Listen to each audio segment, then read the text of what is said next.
आदमी उदास है। आदमी इतना उदास है कि उसका तथाकथित जीवन तो उदास है ही, उसका धार्मिक जीवन भी उदास है।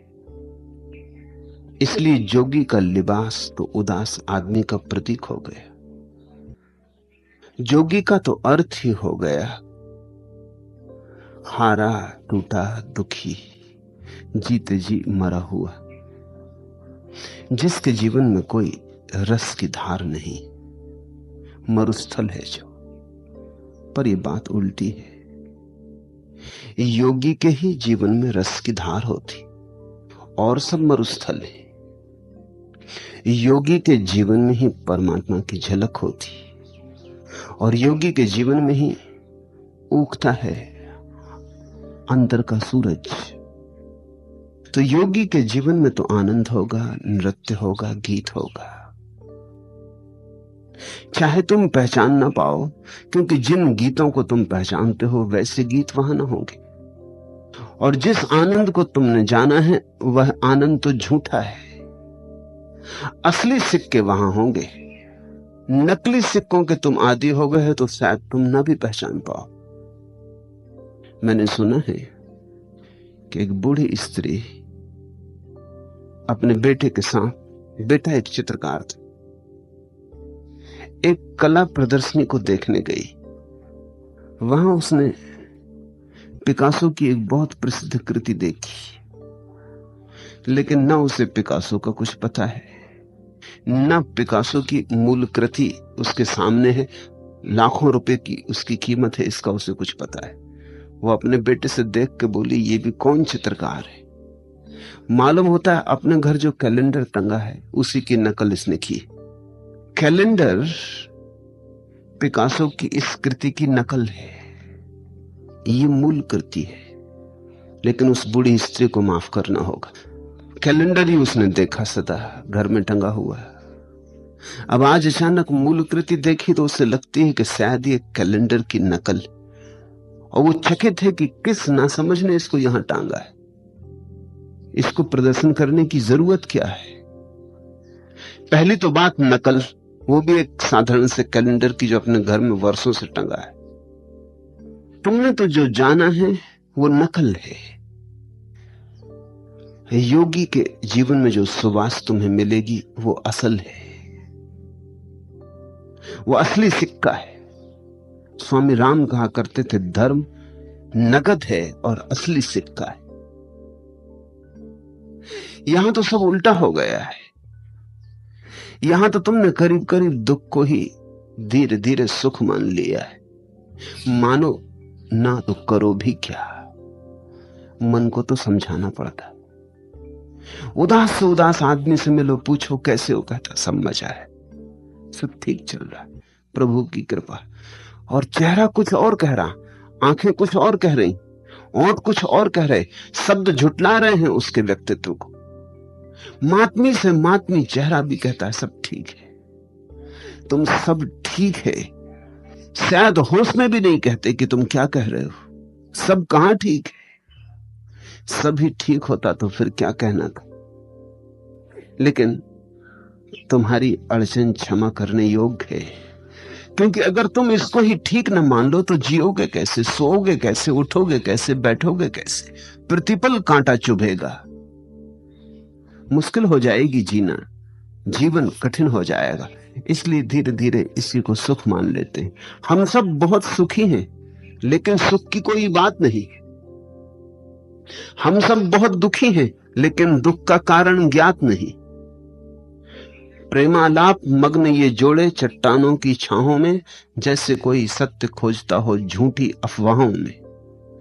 कुछ खोखले रिक्त शब्दों का फिर दोहराया जाना, नकली विश्वासों के हाथों बार बार धोखा खाना, तन के भोग कक्ष में कैदी सापग्रस्त प्यासी रूहें, इन पर कभी किसी बादल का होता दृष्टि निपात नहीं।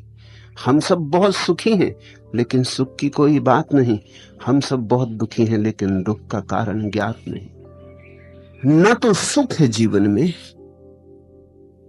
और न हमने दुख के कारणों में झांकना चाहा है। उसमें भी डर लगता है कि कहीं और झंझट न हो जाए। कहीं दुख के कारण खोजते और दुखी ना हो जाएं, तो हम दुख से आंख चुराते। इस बात को ख्याल में लेना। सुख जहां नहीं है वहां सुख मान लेते हैं, जीना तो है किसी बहाने। और दुख जहां है वहां से आंख चुराते, क्योंकि दुख को देखने में डर लगता है कि अगर देखा तो कहीं दुख और ना हो जाए। फिर देखने में सार भी क्या है, तो हम वहां देखते हैं दूर सपनों की दुनिया में, जहां सुख कभी होगा। और यही चूक हो रही है। दुख को गौर से देखो, दुख का कारण मिल जाए तो जीवन में सुख के आने का द्वार मिल जाता है। बुद्ध ने कहा है, दुख है, दुख का कारण है, दुख से मुक्त होने का उपाय है, दुख मुक्ति की अवस्था। इन चार को बुद्ध ने आर्य सत्य कहा है, अत्यंत बुनियादी सत्य। इनसे बुनियादी और कुछ भी नहीं। पहला बुनियादी सत्य दुख है। तुमने तो अभी वही स्वीकार नहीं किया। तुम तो झुटलाए जा रहे। तुम तो कहते हो दुख नहीं, सुखी हूं, सब है। मेरे पास लोग आते, वो कहते हैं भगवान की कृपा से सब है, बच्चे हैं, पत्नी है, घर द्वार है, धन दौलत है, सब है। मगर फिर मगर क्या? जब सब है परमात्मा की कृपा से, तो अब मगर क्या? कैसा हम झूठ बोले जा रहे हैं। और हम ही झूठ नहीं बोलते, परमात्मा को भी झूठ में घसीट रहे हैं उसकी कृपा से। अगर यही उसकी कृपा है जो तुम्हारे जीवन में हो रहा है, तो फिर उसे कृपालु कहना बंद कर दो। होगी कोई दुष्टता की प्रक्रिया परमात्मा के नाम पर छिपी बैठी जो तुम्हें सता रही नहीं। लेकिन तुम झूठे हो तो तुम्हारा परमात्मा भी झूठा हो जाता है। तुम झूठे हो, तुम जो छूते हो वही झूठा हो जाता है। और झूठ की पहली सीढ़ी कहां पड़ती? वहीं जहां तुम दुख को दुख नहीं मानते और सुख समझा लेते हो कि सुख है।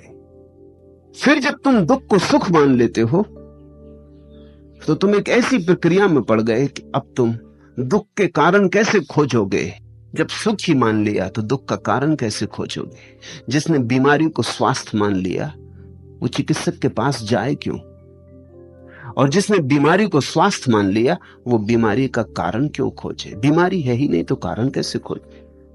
तुमने जहां दुख को इंकार किया वहीं तुम चूक गए, वहीं से तुम भटक रहे हो, और जन्मों जन्मों में तुमने वही किया। इसलिए बुद्ध कहते हैं पहला आर्य सत्य है दुख है।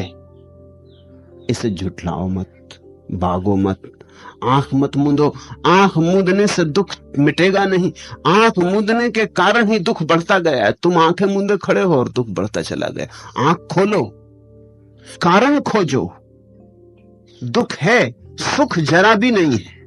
सुख मान्यता है, दुख सत्य है। तो दुख के कारण को खोजो, और उसी के कारण की खोज करते करते तुम चकित हो जाओगे। जैसे ही कारण हाथ में आ जाता है, तुम्हारे हाथ में एक अपूर्व कुंजी आ गई। अब तुम्हारी मर्जी, दुखी होना हो तो हो जाओ, न होना हो तो न हो। कौन चाहे कि दुखी होना चाहेगा? जब समझ में आ जाए कि द्वार कहां, तो कौन दीवार से निकल के सिर तोड़ना चाहता है? लेकिन तुम दीवार को द्वार कहते हो, द्वार तुम्हें दिखाई नहीं पड़ सकता। बार बार टकराते हो फिर भी सजग नहीं होते, चौंकते नहीं। बार बार कोई बहाना खोज लेते हो कि टकरा गए होंगे, कोई और भूल चूक होगी। दरवाजा तो यही है, निकलना तो यही है, निकलना तो यहीं से हो सकता है। दुख का कारण ख्याल में आ गया तो दुख से मुक्ति तुम्हारे हाथ में आ गई। अब तुम्हारी मर्जी। और कौन है जो दुख चाहता है? दुख का कारण समझ में आते ही दुख से मुक्ति का उपाय मिल जाता है। दुख मुक्ति का उपाय मिलते ही तुम्हारे जीवन में धीरे धीरे वो घड़ी आनी शुरू हो जाती। कभी कभी झलक आती, कभी किरण उतरती, कभी देर टिक जाती, कभी थोड़ी और ज्यादा देर टिक जाती। जब सुख होता है, दुख का अभाव सुख है। इस बुद्ध विचार को समझो। बुद्ध कहते हैं दुख निरोध। बुद्ध से लोग पूछते कि मोक्ष में सुख होगा, निर्वाण में सुख तो होगा ना? बुद्ध कहते सुख की बात ही मत करो, इतना ही कह सकता हूं कि दुख नहीं होगा। बुद्ध अद्भुत है, क्योंकि बुद्ध जानते हैं तुम इतने बेईमान हो कि तुम निर्वाण में भी सुख खोजने लगोगे। वही तो तुम्हारी संसार की भूल है। कि तुम सुख खोज रहे, दुख को तो पहचानते नहीं, सुख को खोजते हो। वही तुम्हारी चूक है, वही तुम्हारी फिसलन है, वहीं से तुम गिरे हो, वहीं से तुम गिरते जा रहे हो। अगर तुमसे कहा जाए मोक्ष में सुख है, जैसा कि हिंदू कहते आनंद, जैसा जैन कहते परमानंद, बुद्ध ने नई भाषा खोजी। बुद्ध की भाषा मनुष्य के मनोविज्ञान को जिस ठीक ढंग से पहचान पाई है, वैसी किसी दूसरे व्यक्ति की भाषा नहीं पहचान पाई। बुद्ध ने मनुष्य को सोचकर भाषा निर्मित की। महावीर अपने को देख के बोल रहे हैं। महावीर को आनंद हुआ है तो वो कहते हैं कि मोक्ष परम आनंद की दशा है, लेकिन उन्होंने ये ख्याल नहीं लिया है कि जिस आदमी से बोल रहे हैं उसने तो आनंद जाना नहीं, वो तो आनंद के नाम से सुख समझेगा, पहली बात। दूसरी बात, अभी तक सुख खोजता रहा संसार में, अब वो मोक्ष में स्वर्ग सुख खोजने लगेगा, और सुख खोजने में ही उसकी भ्रांति है। इसलिए महावीर की भाषा आदमी को देख के नहीं है, महावीर के अपनी चित्त दशा को देखकर। बुद्ध की भाषा तुम्हें देखकर। बुद्ध पागलों की भाषा में बोल रहे हैं, पागलों से बोल रहे, देख के जान के कि तुम किस तरह की भूल कर सकते हो। जैन शास्त्रों में लिखा है कि जब मोक्ष रमणी तुम्हें वरेगी, मोक्ष रमणी, कि जब मोक्ष की सुंदर स्त्री तुम्हारा वरण करेगी। अब बात बिल्कुल ठीक है, कहीं भी भूल चूक नहीं, लेकिन जो रमणियों के पीछे दीवाना रहा है और फिल्म अभिनेत्रियों के द्वार खटखटाता रहा, वो तो पढ़ के गदगद हो जाएगा। मोक्ष रमणी, वो क्या समझेगा? उसके सामने कौन सी प्रतिमा उठेगी, कौन सा रूप उठेगा? मोक्ष रमणी। वो मोक्ष में भी वही खोजने लगेगा जो यहां खोज रहा था। नहीं, बुद्ध ने एक शब्द भी नहीं ऐसा बोला जिसके साथ तुम फिर से धोखा खा सको। बुद्ध की भाषा बड़ी अद्भुत है। बड़ा संयम रखना पड़ा होगा बुद्ध को, क्योंकि मैं जानता हूं कठिनाई कैसी। जब भीतर आनंद बरस रहा हो तब इस बात को सदा याद रखना कि तुमसे आनंद की बात न की जाए, कठिन है। और जब भीतर सच ही मोक्ष की रमणी के साथ भोग चल रहा हो, तब ये बात बड़ी मुश्किल है कि तुमसे न कही जाए। कभी भूल चूक समय असमय निकल ही जाएगी, लेकिन बुद्ध से ना निकली। 40 साल बोले, लेकिन फूंक फूंक के कदम रखा। महावीर जमीन पे फूंक फूंक के कदम रखते, बुद्ध एक एक शब्द पर फूंक फूंक के कदम रखते। कितनी ही बार पूछा गया और कितने ही ढंग से पूछा गया, लेकिन उन्होंने सदा यही कहा, दुख निरोध। दुख नहीं होगा, इतना ही तुमसे कह सकता हूं।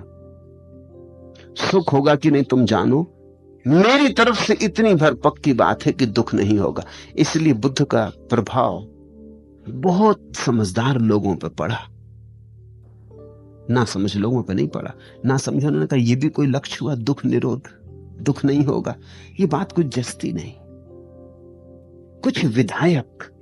होगा क्या ये कहो ना, नहीं होगा। इधर दुख से परेशान है, तुम कहते हो दुख नहीं होगा। ये लक्ष्य कुछ बहुत हृदय को गदगद नहीं करता है। दुख निरोध, कांटा नहीं होगा, घाव नहीं होगा। लेकिन बुद्ध ये नहीं कहते कि फूल खिलेगा, सुगंध होगी, सुवास होगी। बुद्ध ये बात नहीं कहते। बुद्ध कहते हैं कांटा नहीं होगा, बस इतना ही। अब कांटा नहीं होगा, इससे मन में कहीं कोई तरंग उठती, कोई लहर उठती, इसको कोई लक्ष्य मान के अपना जीवन समर्पित करेगा। दुख निरोध के लिए कोई साध्य बनाएगा। किसी से तुम पूछोगे क्या खोज रहे हो, तो वो कहेगा मैं दुख निरोध खोज रहा हूं। ये बात कुछ जस्ती नहीं, दुख निरोध की प्रतिमा बनती नहीं। इसलिए बुद्ध का प्रभाव अत्यंत बुद्धिशाली लोगों पर पड़ा, और जैसे ही बुद्ध विदा हो गए वो प्रभाव क्षीण होने लगा, क्योंकि भीड़ तो बुद्धिहीनों की है। बुद्ध का धर्म इस जगत में सर्वाधिक वैज्ञानिक धर्म था, लेकिन विलुप्त हो गए। इस देश से विलुप्त हो गया जहां पैदा हुआ, क्योंकि इस देश से विलुप्त हो जाने के बहुत कारणों में एक कारण यह था कि इस देश के शेष सारे धर्म आनंद की भाषा बोलते हैं, सच्चिदानंद, मोक्ष। मोक्ष रमणी, अपूर्व सुख की वर्षा, महासुख। और बुद्ध ने सिर्फ इतना कहा, दुख निरोध। लेकिन मैं तुमसे कहता हूं, बुद्ध की बात समझ के चलोगे तो इस मंदिर की सीढ़ियों पर चढ़ सकते हो, क्योंकि दुख निरोध ही सुख को पाने का मार्ग है। दुख न रह जाए तो जो बचेगा उसका नाम आनंद है। दुख के अभाव का नाम आनंद है। फूल खिलता है, निश्चित खिलता है, लेकिन जो व्यक्ति सुख की तलाश में लगा है वो संसार को ही बढ़ाए चला जाता है, और जो व्यक्ति दुख की तलाश में लग जाता है वो संसार को काटने लगता है। कारण हाथ में आने लगते हैं, उतना उतना दुख गिरने लगा, उतना संसार गिरने लगा। निदान हो गया रोग का, चिकित्सा बड़ी आसान हो जाती। बुद्ध चिकित्सक है। बुद्ध ने कहा भी कि मैं वैद्य हूं, जैसा नानक ने कहा है कि मैं वैद्य हूं, ऐसा बुद्ध ने भी बहुत बार कहा कि मैं वैद्य हूं। अनेक अनेक बार बुद्ध ने दोहराया है कि मैं कोई दार्शनिक नहीं, कोई ज्ञानी नहीं, मैं तो वैद्य हूं। तुम बीमार हो, मैं वैद्य हूं। तुम जब वैद्य के पास जाते हो तो वो तुम्हारी बीमारी दूर कर देता है। स्वास्थ्य तो तुम्हें देता नहीं, दे भी नहीं सकता। किस वैद्य का सामर्थ्य? स्वास्थ्य कब किसने किसको दिया? स्वास्थ्य को देने की जरूरत ही नहीं। स्वास्थ्य का अर्थ ही होता है जब बीमारी नहीं रह जाती तो जो बचता है। तो वैद्य तुम्हारी बीमारी छीन लेता है, औषधि देता है कि बीमारी कट जाए। जब सब बीमारी कट जाती तो जो पीछे अपने आप स्वभावतः रह जाता है, उस स्वभाव में जो है वही तो स्वास्थ्य है। ये दोनों शब्द एक से ही बने हैं, स्वास्थ्य, स्वभाव और स्वास्थ्य। स्वयं रह गए तो स्वस्थ, कुछ और विजाति न बचा तो स्वस्थ। तो स्वास्थ्य तो कोई नहीं दे सकता। तुम अगर डॉक्टर के पास जाओ, कहो कि कुछ स्वास्थ्य दे दें, तो वो कहेगा बीमारी क्या है। तुम कहो बीमारी तो कुछ भी नहीं, मैं स्वास्थ्य की तलाश कर रहा हूं, तो वो कहेगा बीमारी जब कुछ भी नहीं तो तुम स्वस्थ हो, और स्वास्थ्य देने का कोई उपाय नहीं।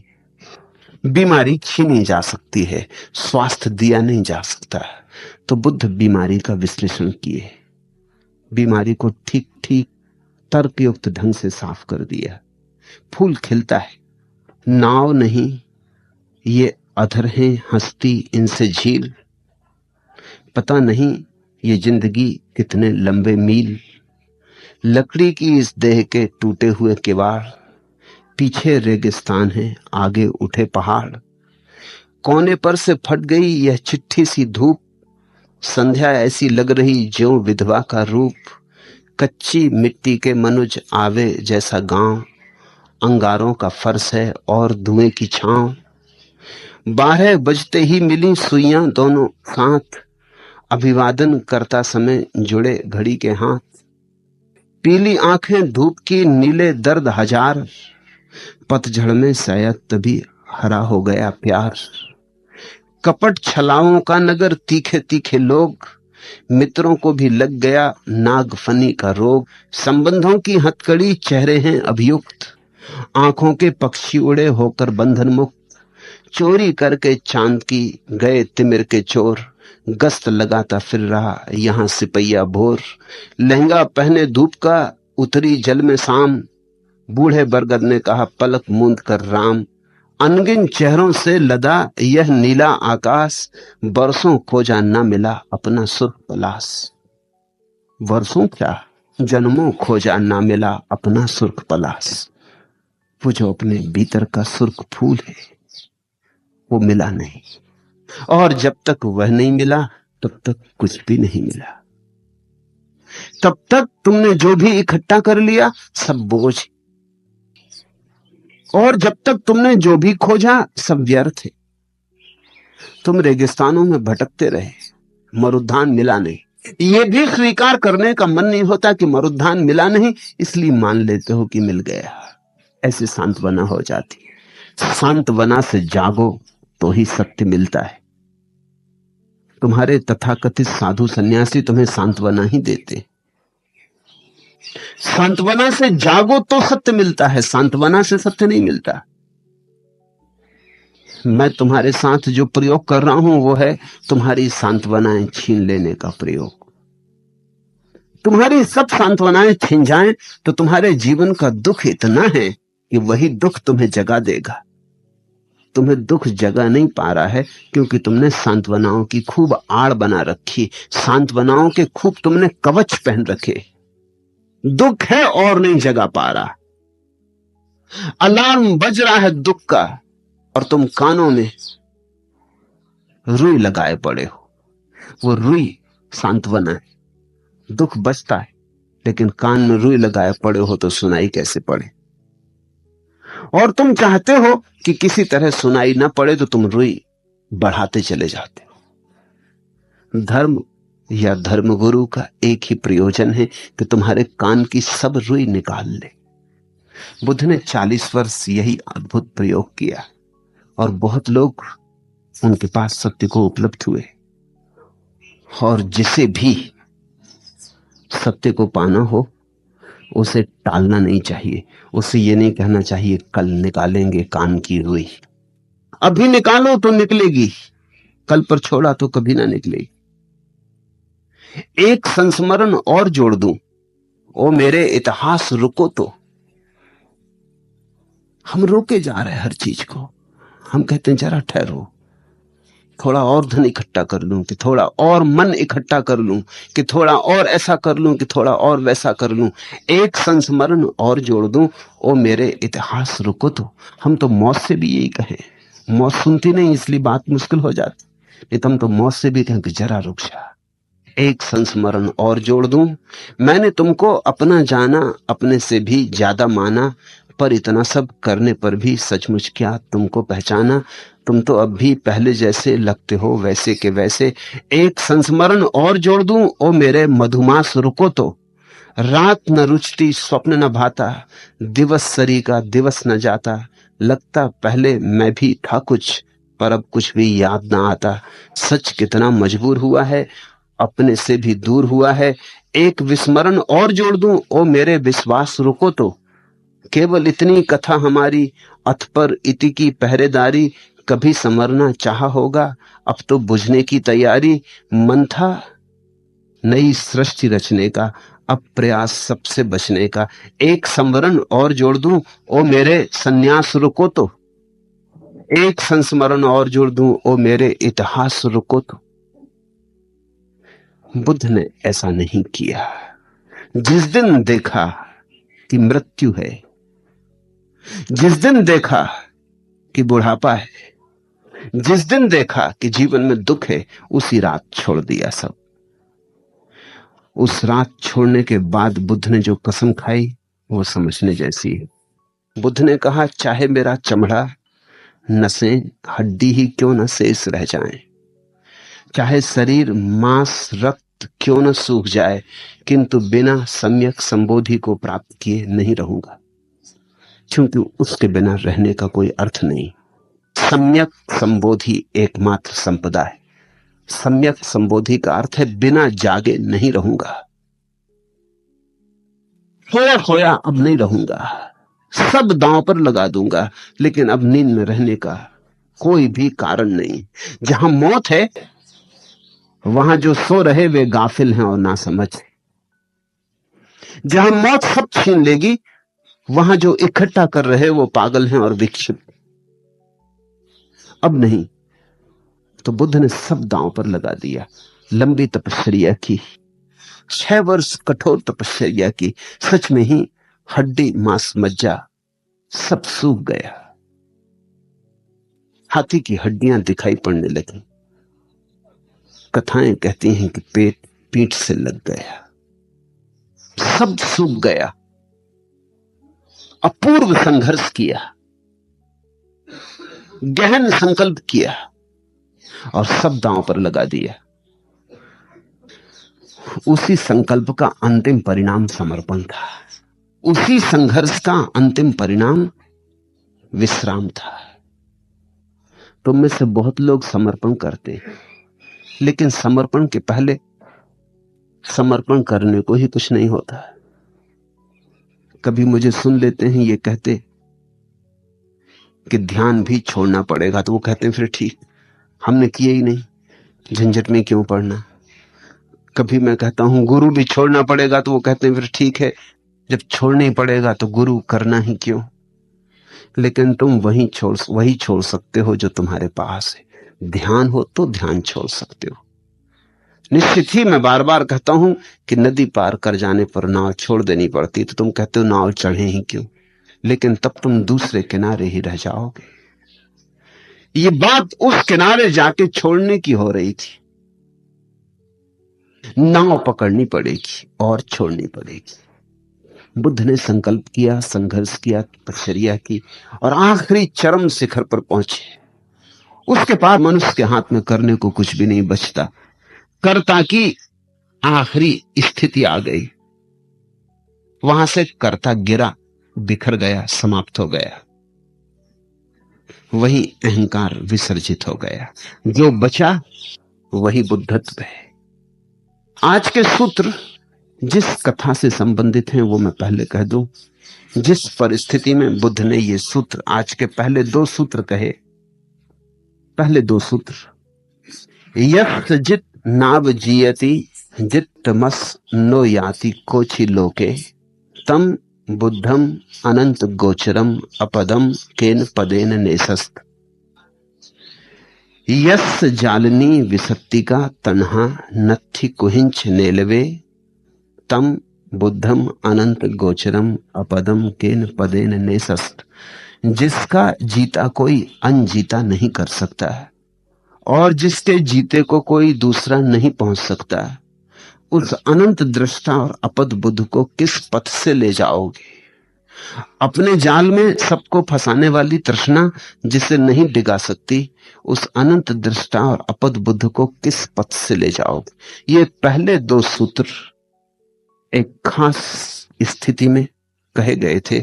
वह स्थिति बड़ी समझने जैसी है, क्योंकि उस स्थिति से तुम्हें कभी ना कभी गुजरना होगा। स्थिति ये थी, बुद्ध ने 6 वर्ष की तपश्चर्या की, जो करने योग्य था किया, जो भी किया जा सकता था किया, कुछ भी अन किया न छोड़ा। जिसने जो कहा वही किया, जिस गुरु ने जो बताया उसको समग्र मन भाव से किया, तन प्राण से किया। रत्ती भर भी अपने को बचाया नहीं, सब तरह अपने को दांव पर लगा दिया। ऐसी स्थिति के अंतिम घड़ी में जहां संकल्प अपने शिखर पर पहुंचता है और जहां से आदमी मन से मुक्त होता है, तो मन आखिरी हमले करता है। स्वाभाविक, जिस मन के साथ हम वर्षों रहे, जन्मों रहे, और जिस मन की हम पर मालकियत रही, वो मालकियत यूं ही नहीं छोड़ देता। कौन मालकियत यूं ही छोड़ देता है? अगर तुम्हारा नौकर भी तुम छुड़ाना चाहो तो वो भी आसानी से नहीं छोड़ता, तो मालिक की तो बात ही और। नौकर नौकरी छोड़ने को आसानी से राजी नहीं होता, तो मालिक मालकियत छोड़ने को कैसे राजी होगा? और अगर नौकर कहीं भूल चूक से मालिक बन बैठा हो तो फिर छोड़ने की बात ही नहीं। और यही हुआ है। मन नौकर है, बन बैठा मालिक है। तो अगर नौकर सिंहासन पर बैठ जाए तो फिर आसान नहीं है उतारना। मैंने सुना है एक झक्की बादशाह ने कोर्ट के मसखरे को ऐसी बातचीत में पूछ लिया कि बोल, तुझ पे हम बहुत प्रसन्न हैं, तू क्या चाहे, तेरी मर्जी पूरी कर देंगे। मसखरा था अद्भुत, और सम्राट को हंसाया करता। और सम्राट, उसने कुछ मजाक की बात कही, खूब हंसा, लोटा पोटा, बहुत प्रसन्न हो गया। तो उसने कहा, देख तू जो चाहेगा। उसने कहा, कुछ ज्यादा नहीं, 24 घंटे के लिए सम्राट बना दो। अब ये कोई बड़ी बात न थी। सम्राट ने कहा, ठीक, 24 घंटे का मामला, बन जा। 24 घंटे के लिए मस्खरा सम्राट बन गया, लेकिन 24 घंटे में उसने सब तहस नहस कर डाला। पहला काम तो उसने कहा कि सम्राट को फांसी लगा दो। सम्राट ने कहा, अरे पागल, मैंने तुझे सम्राट बनाया। उसने कहा, वो मैं जानता हूं, तुम ही मुझे उतारोगे। फैसला खत्म करो, देरदार की जरूरत नहीं, 24 घंटे का मामला, 24 घंटे में सब कर लेना। सब दरबारियों वगैरह को जेल में डाल दिया, सेनापति बदल डाले, अपने आदमी बिठा दी। 24 घंटे का था मामला, लेकिन सदा के लिए बनने की योजना कर ली। 24 मिनट में भी ये हो सकता था। अगर गुलाम कभी मालिक बन जाए तो बहुत खतरनाक सिद्ध होता है, क्योंकि वो जानता है कि मैं हूं तो गुलाम, और ये जो थोड़ी सी घड़ियां मुझे मिल गई हैं, अगर इनका उपयोग न कर लिया तो फिर गुलाम हो जाऊंगा। नौकर अगर मालिक जन्मों तक रहा हो तब तो बहुत कठिन है उसे हटा देना, और वही स्थिति है मन की। तो जब कोई साधक अपने अंतिम शिखर पर पहुंचता साधना के, तो मन आखिरी जद्दोजहद करता, आखिरी संघर्ष होता है, कुरुक्षेत्र, अंतिम निर्णायक युद्ध होता है। उस निर्णायक युद्ध को अनेक अनेक प्रतीकों से कहा गया। मुसलमान कहते हैं शैतान हमला करता, वो शैतान मन है। ईसाई कहते हैं डेविल, बीलजेबब हमला करता, वो बीलजेबब कोई और नहीं, मन है। हिंदू कहते हैं कामदेव।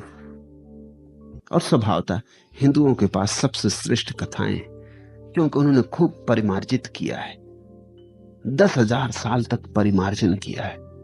औरों की कथाएं नई नई है, उनमें कई भूल चूके मिल जाएंगे, लेकिन हिंदुओं ने तो खूब परिमार्जन किया है। इसके पहले कि हिंदुओं की कथाएं लिखी गई, हजारों साल तक वो कथाएं बुद्धिमानों के हाथ से गुजरती रही, उन पर परिमार्जन होता रहा। तो हिंदुओं की कामदेव की कथा बड़ी अद्भुत है। उसमें पहली तो बात यह कि वो अनंग है, उनकी कोई देह नहीं। यही तो मन है, मन की कोई देह थोड़ी है, मन अदेही है। इसलिए तो मन को कहीं भी जाने में देर नहीं लगती। तुम्हें दिल्ली जाना समय लगे, कलकत्ता जाना समय लगे, मन ये गया, अदेही है। न कोई ट्रेन, न मोटर, न हवाई जहाज, किसी की कोई जरूरत नहीं। सोचा नहीं कि गया नहीं, क्षण भी बीच में टूटता नहीं, समय नहीं लगता। देह अगर मन की होती तो समय लगता। हिंदुओं की कथा अद्भुत है कि शिव को काम ने बहुत ज्यादा पीड़ित किया, परेशान किया, तो वो नाराज हो गए और उन्होंने आंख, अपनी तीसरा नेत्र खोल दिया। उस तीसरे नेत्र के कारण जल के भस्म होकर काम का जो शरीर था वो गिर गया। तब से वो अनंग है, उसके पास देह नहीं है। ये कथा भी प्यारी है कि तीसरे नेत्र के खोलने से काम जल गया। तीसरे नेत्र के खुलने पर ही काम जलता है। तीसरे नेत्र का खुलने का अर्थ है अंतर्दृष्टि उपलब्ध हो गई, भीतर की आंख खुल गई। जब तक भीतर की आंख बंद है तभी तक काम का तुम पर प्रभाव है। भीतर की आंख खुल गई, काम का प्रभाव समाप्त हो गया। भीतर तुम सोए हो इसलिए काम तुम्हें फुसला लेता, राजी कर लेता। भीतर जाग गए फिर तुम्हें कोई राजी न कर सकेगा। बौद्धों में यही काम मार कहा जाता है। ये बौद्ध नाम है काम का ही। बौद्धों ने भी खूब परिष्कार किया है मार का, और ये घटना तुम्हें बताएगी कि किस तरह परिष्कार किया है। साधना अंतिम चरण में पहुंची उनकी, तपश्चर्या के अंतिम शिखर पर मार ने भगवान को पछाड़ने की चेष्टा की। मार सब तरफ से हमले किया, सब द्वार दरवाजों से हमले किया। क्षण भर भी खोने का उपाय न था, जल्दी करनी जरूरी थी, क्योंकि बुद्ध वहां जा रहे हैं जहां तीसरा नेत्र खुल जाए। इसके पहले कि तीसरा नेत्र खुल जाए सब उपाय कर लेना जरूरी था। लेकिन उसे मार खानी पड़ी, मार को मार खानी पड़ी, हार खानी पड़ी। ये शब्द भी बड़ा अच्छा है, इसलिए बुद्ध इसे मार कहते हैं कि तुम घबराओ मत, आखिर में तो इसको मार खानी पड़ेगी। ये मार खाएगा। बीच के ही दिन है इसकी विजय यात्रा अगर होती, अंततः तो इसे हारना है। सत्यमेव जयते, सत्य अंततः तो जीतेगा। अगर झूठ जीतता है तो बीच में ही जीतता है, इसलिए बहुत परेशान मत होना। अगर झूठ जीत भी जाए तो प्रतीक्षा करना, डमाडोल मत हो जाना। अंततः तो सत्य ही जीतेगा, क्योंकि झूठ है ही नहीं तो जीतेगा कैसे। इसलिए मार को मार तो खानी ही पड़ेगी। उसका स्वभाव ही ऐसा है कि वो हारेगा। तुम जागे कि हारेगा। अगर जीत रहा है तो सिर्फ इसलिए कि तुम अभी सोए हो, तुम खुद ही झूठ हो, इसलिए झूठ जीत रहा है। जैसे ही तुम सच हुए कि सच की जीत हो जाएगी। मार अपने कारण नहीं जीत रहा है, तुम्हारे कारण जीत रहा है। तुम हारे हुए बैठे इसलिए जीत रहा है। तुम जरा उठ के खड़े हो जाओ तो मार जीत ना सकेगा। मार को हार खानी पड़ी। तब उसने अपनी 3 कन्याओं को भेजा। मार कन्याएं नाना प्रकार के प्रश्न कर भगवान को वश में करना चाहिए। अब ये भी समझना, पहले मार स्वयं आया, हार गया तो उसने अपनी 3 कन्याओं को भेजा। ये आखिरी उपाय। इन प्रतीकों को ख्याल में लेना जरूरी है। पहली बात, जैसा मैंने तुमसे पहले दिन कहा कि प्रत्येक मनुष्य के भीतर पुरुष है और स्त्री है, और प्रत्येक स्त्री के भीतर स्त्री है और पुरुष। तो बुद्ध पुरुष है स्वभावतः। सबसे पहले बुद्ध का जो अधिक अंशों वाला मन है, पुरुष का मन, वो हमला करेगा स्वभावतः, क्योंकि बुद्ध के पास पुरुष का मन बड़ा है स्त्री के मन के मुकाबले। तो मन पहले तो अपनी बड़ी से बड़ी शक्ति को लगाएगा। मन के भीतर पुरुष जैसी बातें हैं, जैसे अहंकार, क्रोध, पद, मद, मत्सर, मोह, ये सब पुरुषवाची हैं। अहंकार इनका मूल स्रोत है। तुम्हारे भीतर जो जाल है, उस जाल में जो पुरुष तुम्हारे भीतर छिपा है, जो तुम्हें उलझा रहा है, वो है अहंकार।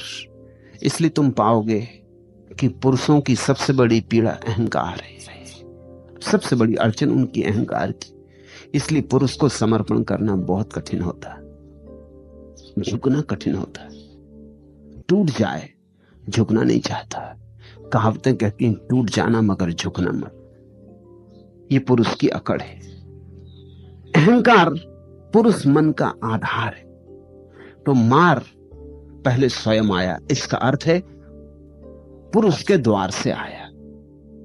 उसने बुद्ध के अहंकार को जगाया होगा। साफ नहीं है कथा में कि उसने क्या कहा, क्योंकि बहुत अनूठी कथाएं, बहुत सी बातें बिना कहे छोड़ देती हैं। क्योंकि सभी बातें कह दी जाएं तो फिर ध्यान करने योग्य उन कथाओं में कुछ भी नहीं रह जाता। और ये कथाएं ध्यान करने के लिए निर्मित की गई हैं। इन पर ध्यान करना है और जो खाली हिस्से हैं उनको ध्यान से भरना है। इसलिए भारत में इतना विवेचन, इतनी व्याख्या चली। उस विवेचन और व्याख्या का कारण है क्योंकि कथाएं अधूरी। ईसाईयत के पास ऐसी व्याख्याएं नहीं है, न इस्लाम के पास ऐसी व्याख्याएं। कुरान पर कोई अच्छी व्याख्या हुई ही नहीं, क्योंकि कुरान ने कुछ खाली छोड़ा नहीं, सब कुछ कह दिया। बेकार की बातें भी कह दी जो कि कुरान में नहीं होनी चाहिए थी। शादी विवाह, समाज, राजनीति सब डाल दिया, कुछ छोड़ा ही नहीं। इससे एक बात साफ होती है कि कुरान जिन लोगों के लिए लिखा गया वो कोई बहुत बुद्धिमान लोग नहीं थे। उन पर भरोसा नहीं किया जा सकता था। डिटेल्स में सब बात कह देनी जरूरी थी, अन्यथा वो गड़बड़ कर देंगे। एक एक बात ब्यौरे में कह देनी जरूरी थी कि ऐसा करना, ऐसे उठना, ऐसे बैठना, सब साफ कर दिया। इसलिए कुरान में व्याख्या की बहुत गुंजाइश नहीं, लेकिन उपनिषदों में व्याख्या की खूब गुंजाइश। कुछ भी साफ नहीं किया है, इशारे हैं और इशारों के कुछ भी अर्थ बन सकते। फायदा भी है, नुकसान भी है। हर फायदे में नुकसान होता है। कुरान का एक फायदा है कि मुसलमान बिल्कुल निश्चिंत है कि क्या करना है और क्या नहीं करना है। इस मामले में दुविधा नहीं है। हिंदू बिल्कुल अनिश्चित है, क्या करना क्या नहीं करना, एकदम दुविधा है। और तुम पूछने जाओ तो जिस आचार्य से पूछो वो अलग व्याख्या दे रहा है। शंकराचार्य कुछ कहेंगे, रामानुजाचार्य कुछ कहेंगे, वल्लभाचार्य कुछ कहेंगे, निम्बारकाचार्य कुछ कहेंगे, और तुम खोजते रहो आचार्यों को और हर आचार्य व्याख्या देगा। खतरा यह है कि लोग साफ कभी नहीं हो पाएंगे कि ठीक ठीक क्या करना है। और फायदा यह है कि ध्यान के लिए बड़ी सुविधा है, सोच विचार के लिए बड़ी गुंजाइश। इसलिए इस्लाम में बहुत विचार पैदा नहीं हो सका। मुसलमान सीधा साधा आदमी है, जो करने योग्य करता, जो नहीं करने योग्य नहीं करता। जो बात उससे कही उसको लकीर की फकीर की तरह मान के चलता है, लेकिन बहुत विचार का जन्म नहीं हुआ। हिंदुओं जैसा चिंतन पैदा नहीं हुआ, होने का कारण ही नहीं था। चिंतन तो वहीं पैदा होता है जहां खाली जगह छोड़ दी गई, जिन्हें तुम्हें भरना होगा। तो भारत में जो भी कथाएं रची गई हैं उनमें बड़े रिक्त स्थान हैं। जैसे पहले मार ने हमला किया, लेकिन उसने क्या किया हमले में, ये बात नहीं कही गई। ये सोचनी पड़ेगी। मार यानी पुरुष, पुरुष यानी अहंकार। तो उसने बुद्ध के अहंकार को गुदगुदाया होगा कि अरे तेरे जैसा तपस्वी कोई भी नहीं, तू महातपस्वी, तू तपस्वियों का तपस्वी, प्रसन्न हो जा, तेरे जैसा कभी ना हुआ ना कभी होगा। उसने बुद्ध को खूब फुसलाया होगा, उसने बुद्ध को खूब समझाया होगा कि धन्य भाग कि तेरे दर्शन हो गए, मैं तेरे चरणों में झुका हूं। उसने बुद्ध के अहंकार को मक्खन लगाया होगा। ये कथा का अंश छूटा है, ये साफ नहीं है। उसने चमचागिरी की होगी, उसने इस कोने उस कोने से बुद्ध को कहा होगा अरे धन्य भाग, लेकिन उसे मात खानी पड़ी, मार को मार खानी पड़ी। बुद्ध चुप रहे, बैठे रहे, कुछ भी न बोले। उसकी प्रशंसाओं का कोई परिणाम न पड़ा। उसने क्या कहा वो जैसे बहरे कानों पे पड़ा। बुद्ध अडिग रहे, जरा डमाडोल न हुए। और जब कोई आदमी ऐसी अवस्था में हो अडोल कि पुरुष के द्वारा, अहंकार की प्रतिष्ठा के द्वारा उसे न हिलाया जा सके, तो फिर दूसरा उपाय है कि उसको हिलाने के लिए कुछ स्त्रीण उपाय खोजे जाएं। क्योंकि जहां पुरुष हार जाता वहां स्त्री अक्सर जीत जाती। तुमने देखा दुनिया के बड़े से बड़े पुरुष, नेपोलियन, सिकंदर, युद्ध के मैदान पर बड़े पुरुष हैं, लेकिन घर आके एक दुबली पतली स्त्री से हार जाते। मैंने सुना है एक जिद्दी सम्राट ने, एक झक्की सम्राट ने ये घोषणा की अपने वजीरों से कि पता लगाओ मेरे राज्य में जो पुरुष अपनी स्त्री की मान के ना चलता हो, उसको जो मेरा श्रेष्ठतम घोड़ा है वो भेंट किया जाए और उसका राजकीय सम्मान किया जाए। और जो जो लोग अपनी स्त्री की मान के चलते हों उनको भी एक एक भेड़ प्रतीक रूप भेंट की जाए। तो वजीरों का एक समूह राजधानी में पता लगाने गया, जिससे उन्होंने पूछा कि आप अपनी पत्नी से डरते, आप अपनी पत्नी के मान के चलते, और ध्यान रखना अगर झूठी बात कही और राजा को पता चल गया तो घोड़ा तो मिलेगा नहीं, फांसी लगेगी, इसलिए सच सच कह देना। तो लोगों ने कहा भाई अब इसमें झूठ क्या कहना, तुम भी जानते हो, तुम भी पति हो, हम भी पति हैं, अब इसमें छिपाना किससे है। तुम नाहक की खोज में निकले, ऐसा पति कहां मिलेगा। थक गए राजा के लोग खोजते खोजते, लेकिन एक झोपड़े में एक आदमी मिल गया, एक बड़ा पहलवान अपने बैठा हुआ भांग घोंट रहा था। उसकी मसलें ऐसी थीं कभी देखी भी नहीं गई। उसका शरीर तो बड़ा सुंदर था, लोहे का बना हो जैसे, किसी का हाथ पकड़ ले तो हड्डी चरमरा जाए। कोई होगा 6.5 फीट लंबा, बड़ा जवान आदमी, लोहे की देह। उन्होंने कहा हो ना हो ये आदमी घोड़ा ले जाएगा।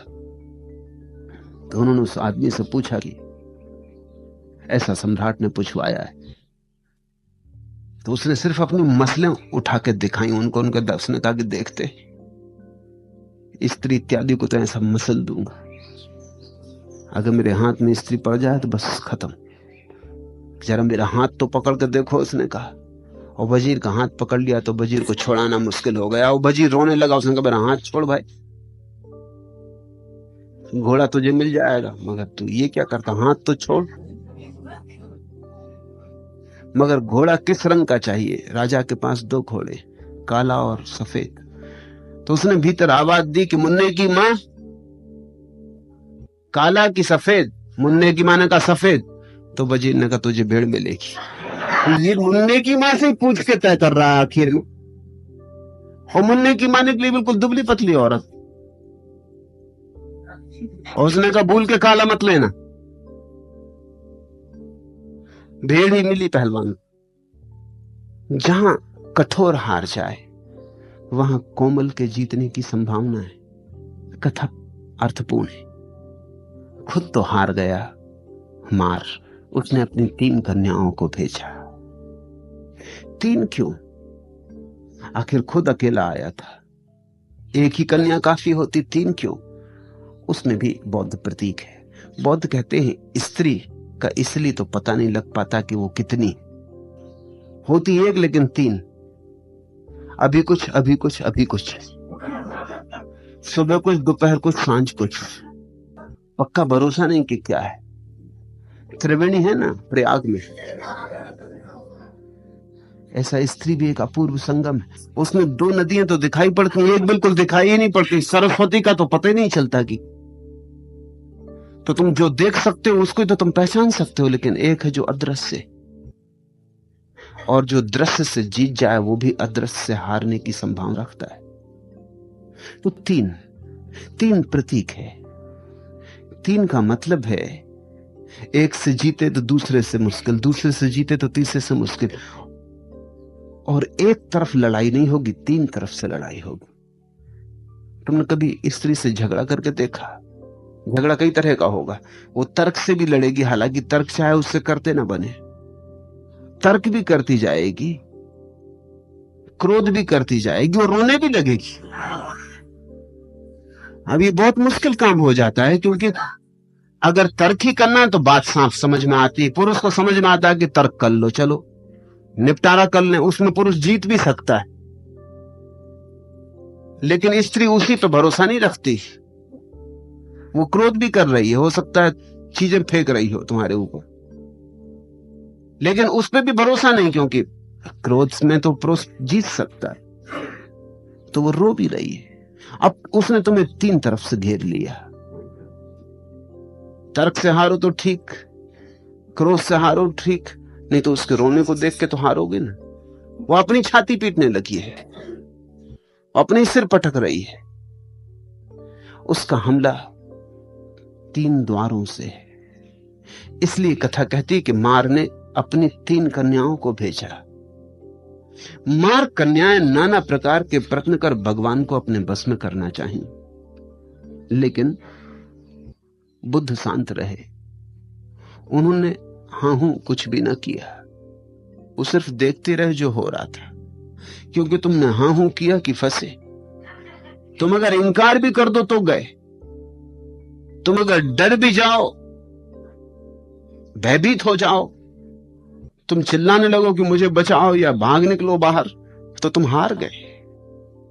नहीं, वो बैठे रहे जहां बैठे थे, जैसे थे वैसे बैठे रहे, जैसे कुछ हुआ ही ना हो, जैसे ये सब उनके आसपास जो हो रहा था। तीनों तरफ से कन्याएं खींचने लगी, सुंदर होंगी, रूपवती होंगी, सुगंध आती होगी उनके जीवन से, उनकी देह अपूर्व होगी, मगर वो बैठे रहे। उन्होंने जरा भी स्वीकार भी ना किया कि कोई है चारों तरफ। भगवान शांत रहे, शांत का यही अर्थ होता है, जैसे कोई है ही नहीं, ऐसे अकेले रहे, न मोहे न क्रोधे। दो चीजों का ख्याल रखना, दोनों में आदमी फंस जाता है। जिसको तुम संसारी कहते हो वो मोह जाता, जिसको तुम सन्यासी कहते हो वो क्रोध जाता। या तो मोह या क्रोध हो, मगर दोनों हालत में आदमी स्त्री से हार जाता। लेकिन भगवान के संबंध में कहा कि न मोहे न क्रोधे, और जहां मोह नहीं क्रोध नहीं, वहां फिर कोई परिणाम नहीं हो सकता, वहां शून्य निर्मित हो जाता है। शून्य को कैसे रिझाओ? क्रोध किया तो अहंकार आ गया, मोह किया तो भी अहंकार आ गया। तो तुम्हारे जो ऋषि मुनि नाराज हो गए वो भी हार गए, जो ऋषि मुनि नाराज न हुए, प्रसन्न हो गए, वो भी हार गए। बुद्ध शून्यवत रहे, शांत रहे, उन्होंने उपेक्षा रखी। उपेक्षा बौद्धों का अपना शब्द है। उपेक्षा का अर्थ है उन्होंने कोई भी अपेक्षा न रखी। ये स्त्रियां यहां नहीं होनी चाहिए, ये भी अपेक्षा न रखी, क्योंकि ये भी अपेक्षा हो कि ये स्त्रियां यहां नहीं होनी चाहिए तो फिर उपेक्षा नहीं रह जाती। फिर तुम्हारे मन में संबंध जुड़ गया, फिर तुमने एक संबंध बना लिया कि नहीं होना था, जो नहीं होना था वो हुआ। तो धीरे धीरे रोष पैदा होगा, क्रोध पैदा होगा, नाराजगी पैदा होगी कि स्त्रियां ये क्यों कर रही हैं। उपेक्षा रखी, तटस्थ रहे, जैसे कोई किनारे पे बैठा नदी बहती देखता है। नदी बहे, नदी से क्या लेना देना। तुम रास्ते के किनारे खड़े, राह चलती रहती, लोग आते जाते, अच्छे बुरे सुंदर कुरूप, तुम्हें क्या लेना देना, तुम राह के किनारे खड़े। ऐसे बुद्ध तटस्थ रहे, उन्होंने उपेक्षा रखी, और अंततः उन्होंने जितनी बात कही वो इतनी सी थी। उन्होंने कहा, हटो भी पागलो। क्या देखकर इतना प्रश्न, इतना श्रम कर रही हो? बुद्ध ने अनूठी बात कही, कहा कि पागलो हटो भी। दया की, पागल का, नाराज ना हुए, न मोहे, अनुकंपा जतलाई। अनुकंपा के सामने काम वासना एकदम हार जाती। अनुकंपा जतलाई, कहा हटो पागलो, क्या देखकर इतनी मेहनत कर रही हो? यहां कुछ भी तो नहीं है, यह हड्डी मांस मज्जा सब सूख गई। यहां भीतर भी कोई नहीं है। तुम किसके लिए यह नाच गान आयोजन कर रही हो? किसको रिझाना चाहती हो? जिसको रिझाती वो तो जा चुका। क्या तुम्हें राग रहितों से कभी तुम्हारी कोई पहचान नहीं हुई? क्या तुम्हारे जीवन में कभी ऐसा मौका नहीं आया कि तुमने कोई वीतराग देखा हो? तो तुम देख लो, वीतराग पर तुम्हारा कोई प्रयत्न काम ना आएगा। तथागत तो राग रहित हैं, राग आदि प्रहीन हैं, किस कारण तुम उन्हें अपने वश में करोगी? बचे ही नहीं तो वश में क्या करोगी? तुम्हारी मर्जी, तुम्हें उछल कूद करनी है, तुम अपनी करती रहो। लेकिन इतना तुम्हें कह दूं कि तुम नाहक का श्रम कर रही हो, थकोगी, परेशान होगी, अपने घर जाओ, विश्राम करो। ऐसा बुद्ध ने कहा। उस समय उन्होंने ये पहले दो पद कहे, अब तुम्हें पदों का अर्थ साफ हो जाएगा। ये गाथाएं कहीं, यस जित नाव जियति जित मस नोयति कोचि लोके तम बुद्धम अनंत गोचरम अपदम केन पदेन नेसत। जिसका जीता कोई अनजीता नहीं कर सकता, और जिसके जीते को कोई दूसरा नहीं पहुंच सकता, उस अनंत दृष्टा और अपद बुद्ध को किस पथ से ले जाओ? कई बातें समझने जैसी। बुद्ध कहते हैं, जिसका जीता कोई अनजीता नहीं कर सकता। जो तुमने संयम से जीता हो उसको तो अनजीता किया जा सकता है, संयमी का संयम तोड़ा जा सकता है, लेकिन जिसने बोधपूर्वक जीता हो उसको फिर तोड़ा नहीं जा सकता। जिसने जबरदस्ती अपने जीवन में आचरण उठा लिया हो, बना लिया हो, आरोपित कर लिया हो, उसके आचरण को तो तोड़ा जा सकता है, क्योंकि भीतर तो अभी भी वासना मौजूद होगी। बीच में एक आचरण की परत है, उसमें छेद भर करने की जरूरत है। भीतर जो सोया है, दबा पड़ा है, उसे उठाया जा सकता। लेकिन बुद्ध की तो सारी प्रक्रिया यही है कि दबाना मत, दमन मत करना, जाग कर देखना, होश से देखना, और धीरे धीरे होश में ही जल जाए वासना, तो जो शेष रह जाए उस निर्वासना में ही भरोसा है। जिसका जीता कोई अनजीता नहीं कर सकता, फिर उसको कैसे अनजीता करोगे? जिसकी वासना दग्ध हो गई बोध से, होश से, ध्यान से, उसको कैसे अनजीता करोगे? यस जित नाव जियति जित मस नोयाति कोचि लोके। और जिसके जीते को कोई दूसरा पहुंच ही नहीं सकता, बोध के उस शिखर पर तो केवल बुद्ध ही पहुंच सकते। तो ये स्त्रियां जो उनके आसपास नाच रही हैं, ये तो वहां पहुंच ना सकेंगी उस शिखर पर। जहां तुम पहुंच नहीं सकते, वहां से किसी को डिगाओगे कैसे? कोई बुद्ध ही पहुंच सकता है उस शिखर पर, और बुद्ध तो किसी बुद्ध को क्यों डिगाना चाहेगा? बुद्ध वहां पहुंच नहीं सकते। तो तुम खाई खंदक में शोरगुल मचाते रहो, इससे कुछ फर्क ना पड़ेगा। उस अनंत दृष्टा और अपद बुद्ध को किस पथ से ले जाओ? और उन्होंने कहा कि पागलो, ये भी समझो कि तुम अगर मुझे ले जाना चाहो वासना में, संसार में, मेरे पैर टूट गए, अपद हो गया हूं। कभी तुमने ख्याल किया तुम्हारी वासना ही तुम्हें चला रही है, वही तुम्हारा पैर है?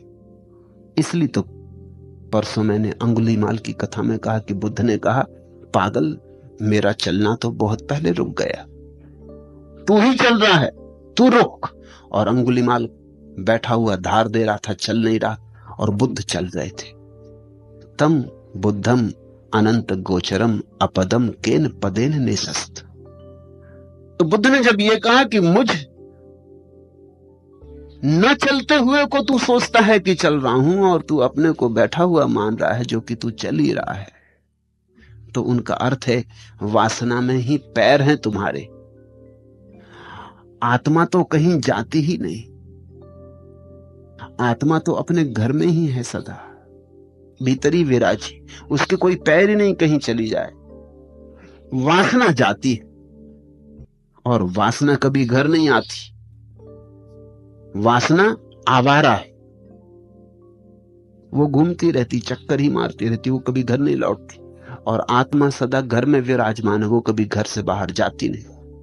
तो जब तक तुम वासना के प्रभाव में रहोगे, तुम्हें भीतर जो पड़ा है उसका पता ना चलेगा। तुम वासना के कंधों पर बैठ के भटकते रहोगे, वासना में ही तुम्हारे पैर। बुद्ध तो अपद कहते अपने को कि मेरे तो पैर टूट गए। पागलो, जरा देखो भी तो, अब तो मुझे ले जाना भी चाहो तो कैसे? अब चलने वाला बचा नहीं है, अब चलने की वृत्ति ही जा चुकी है। अब मुझे ना कुछ पाना है ना खोजना है, तो मुझे तुम प्रलोभित कैसे करोगे? अपने जाल में सबको फंसाने वाली तृष्णा जिसे नहीं डिगा सकती, उस अनंत दृष्टा और अपद बुद्ध को किस पथ से ले जाओगे? तृष्णा का जाल था, तब तक तुम अगर आई होती तो जरूर मैं प्रभावित होता, लेकिन अब तो तृष्णा का जाल ना रहा। अब तो मैंने भरी आंखों देख लिया कि संसार में कुछ भी नहीं है। अब तो संसार में कुछ भी नहीं है, ये मेरी दृष्टि हो गई। इसलिए वो कहते हैं उस अनंत दृष्टा को, अब तो मैं अनंत रूपेण दृष्टि को उपलब्ध हुआ हूं। अब तो मेरी आंखें समग्र को देख रही हैं, आर पार देख रही हैं। अब मेरा बोध पारदर्शी हुआ है। थम बुद्धम अनंत गोचरम। और जो सबको देखने लगा है, और जिसकी आंख में अब जरा भी तिनका नहीं रहा मूर्छा और प्रमाद का, जिसकी सारी सीमाएं गिर गई हैं देखने की, असीम जिसकी देखने की क्षमता हो गई है, मुझ देखने वाले को तुम कहां ले जाओगे? अंधों को तुम ले जाती रही हो। अंधों को तुम्हारी जरूरत है, क्योंकि वो चाहते हैं कोई का सहारा मिल जाए। मेरी आंख खुल गई, तुम मुझे ना ले जा सको। अब तुम्हें उछलकूद करनी हो तुम करो। ऐसी परिस्थिति में बुद्ध ने ये गाथाएं कही थी। जो धीर ध्यान में लगे हैं, परम शांत निर्वाण में रत हैं, उन स्मृतिवान संबुद्धों की स्पृहा देवता भी करते हैं।